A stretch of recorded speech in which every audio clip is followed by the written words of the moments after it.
Bố không bao giờ đi chiếc xe xịn hơn con. Các đệ tử trẻ thấy điều này không?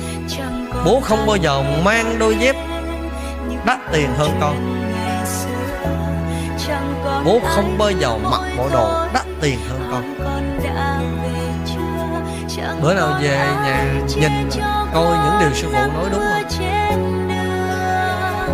Mình thay hết điện thoại này tới điện thoại khác, nhưng bố vẫn xài cái điện thoại đó thôi.